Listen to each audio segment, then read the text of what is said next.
Hello once again, English majors. I'm Christopher Hanlon.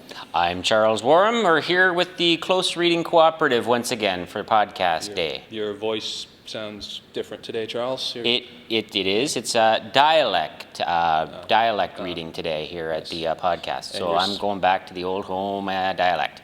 You sound like the goalie for the 76 Philadelphia Flyers. Well, that would be Bernie Parent, if I'm not mistaken, thank you very much. But your point is well taken. Everybody has some kind of dialect. We all do. Yeah. It's true. And so we're here today to talk about dialect writing as another way for us to help you English majors build observations through close reading about the text you're assigned in class. Now, dialect writing, right, we all know what that is, right? That's. We do, I believe. I mean, I guess you know it when you see it. You know when you see it. You asked me to bring in something, so I brought in something from Sir Walter Scott, a novel of his, The Heart of Midlothian. It's a Scottish novel, and lots of the characters speak with the Scottish accent. You're going to do this. You're going to speak in this Canadian dialect. Well, I'm going to speak what I see on the page. Okay. Hopefully it'll sound Scottish. Okay. So, a character by the name of Saddletree, who is he owns a harness shop, and he says this to his wife, you know, kind of berating her for something she just said. "I tell you, woman, that ye ken nothing about these matters. Sir William Wallace's days there was nae man pinned down to sic a slavish wark as a saddler's."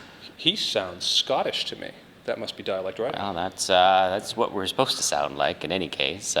Such words like seek instead of such is supposed to sound more Scottish, you see. Okay, so writers using non-standard constructions, non-standard spellings, devices like this to signal us that the language they're writing diverges somewhat from the standard dialect. Right, and he's sounding kind of, well, it's hard to say really what Sir Walter Scott was trying to do with it, whether he was trying to demean the Scottish, as it sounds like I might be doing to the Canadians. That's right, because whenever you're talking about someone's language, you're talking about something very personal, obviously. Right. And I guess that's an important fundamental thing to note about dialect writing, that often, I mean not always, but often, dialect writing is a way of signaling the reader that we have some kind of encounter with some kind of otherness happening in the text. Maybe it's regional otherness, maybe it's class otherness, racial otherness, all kinds of reasons. So the sound of the voice, as you see it written on the page, gives you an impression that you're meeting a different sort of character. That's right. That's what you just said, except I said it. You said it in a different way, a different dialect. Right, exactly. So I can think of an example of this that really sort of dramatizes this way in which dialect can,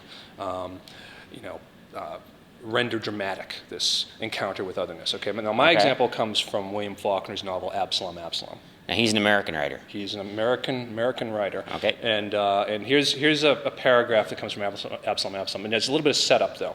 This is a novel that concerns a family, the Sutpen family.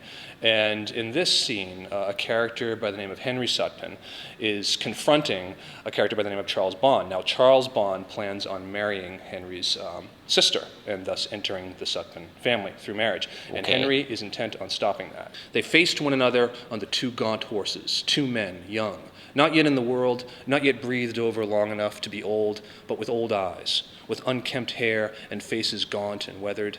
And then Wash Jones sitting in that saddleless mule before Miss Rose's gate, shouting her name into the sunny and peaceful quiet of the street, saying, "Are you Rosie Coldfield? Then you better come on out, yon. Henry has done shot that dern French feller. Kilt him dead as a beef." Okay. Funny stuff. Right, it sounded very different right at the end there. You had a lot of different sounds, like killed him dead as a beef. That's kind of funny. Okay. It sounds abrupt, doesn't it? Oh, yeah.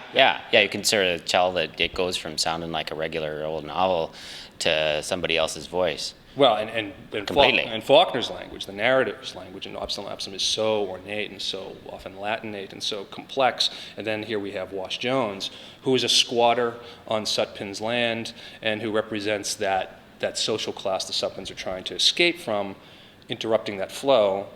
So that represents some sort of conflict in terms of class or Sure. because of the way the language registers in your ears? Sure, absolutely. Okay. And then, so dialect writing often does that, right? It tends to mark off certain speakers as All other right. in some way. Now, another thing I think is important to note, though, is that the most masterful dialect writers are not just, peppering their prose with a few misspellings here and there, right? They're paying really close attention to the way that people speak and the way they sound when they speak.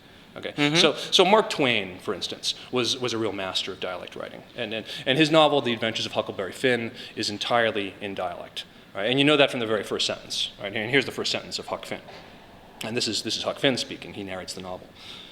You don't know about me without you have read a book by the name of The Adventures of Tom Sawyer, but that ain't no matter. Now, Huck's dialect is often pretty funny, but as I say, Twain was really, really, really careful about the way he depicted the way his characters sounded. In fact, he was so careful that he appended what he called an explanatory note to the beginning of Huck Finn. And here's what he says in that explanatory note about the dialect writing that he's doing in that novel. Okay. In this book, a number of dialects are used, to wit, the Missouri Negro dialect, the extremist form of the backwoods Southwestern dialect, the ordinary Pike County dialect, and 4 modified versions of this last. The shadings have not been done in a haphazard fashion or by guesswork, but painstakingly, and with the trustworthy guidance and support of personal familiarity with these several forms of speech. I make this explanation for the reason that without it, many readers would suppose that all these characters were trying to talk alike and not succeeding. Ha! That Twain. Such a card. Funny guy. But he's being very careful, in other words, about his dialects. And he's saying that there's 4 different dialects in one county. That's a lot. So he says. Right. And so Twain is being careful about the way people sound, but I think he's being careful in other ways too. And I think actually there are all kinds of moments from Huck Finn where we can see Twain using dialect to create all kinds of effects and effects of meaning. Like what kind of effects? Well, let me show you a moment, all right, from a little later on in Huck Finn. Okay. And it's a moment, I should set it up a little bit, okay? This is a moment that concerns a character in the novel who's named Pap. Now, Pap is Huck's father, and Pap is just an awful guy. He's terrible. He's just awful, right? Okay. Drunken, loud, violent, everything. And he's so awful that, in fact, when he arrives in town, he gets himself thrown into jail almost immediately for some drunken ruckus that he creates. And after he's out of jail, right, the judge who has convicted him decides that he's going to reform Pap. Right? He's going to, reform him with love. Right? Okay. Right? So here's what Twain tells us about this. When he got out, the new judge said he was a-going to make a man of him. So he took him to his own house and dressed him up nice and clean and had him to breakfast and dinner and supper with the family and was just old pie to him, so to speak. And after supper, he talked to him about temperance and such things till the old man cried and said he'd been a fool and fooled away his life, but now he was a-going to turn over a new leaf and be a man nobody wouldn't be ashamed of. That last sentence, let's talk about why is that non-standard? I mean, what are some of the reasons why that last sentence, be a man nobody wouldn't be ashamed of? Well, it's, what we was taught back in school. You shouldn't be using the 2 negatives in one sentence. Double negative, right? Right. So Pap is ungrammatical because he's uneducated, right? And so he's the kind of guy who uses a lot of double negatives. So it sounds like he would sound like his character would be. Right. I don't know if that's Southwestern backwoods or Pike County or what, but it's dialect. Oh, we use it back home too. Yeah. What's he trying to say?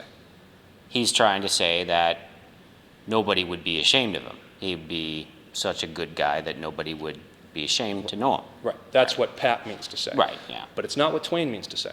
Because after Pap says he wanted to be a man nobody wouldn't be ashamed of, he immediately, that night gets drunk, wrecks the judge's house, shows that he's never going to be reformed. The judge ends up saying that he reckons that the old man could be reformed with a shotgun, but that's about it. So you're saying that Twain's saying that nobody wouldn't be ashamed of him, and that everybody would be ashamed of him. The way they always tell you in school that if you use a double negative, you're saying the opposite of what you mean say. Twain means exactly what Pap says. That's clever. Right, it is clever. That's close reading. That's close reading, right. But, actually, all of this, to tell you the truth, has been for me kind of in the tradition of Mark Twain, an explanatory note. I'm working toward the kind of dialect I really wanted to talk about today. So all this has been a preface for something else? Imagine what it's like in my classes.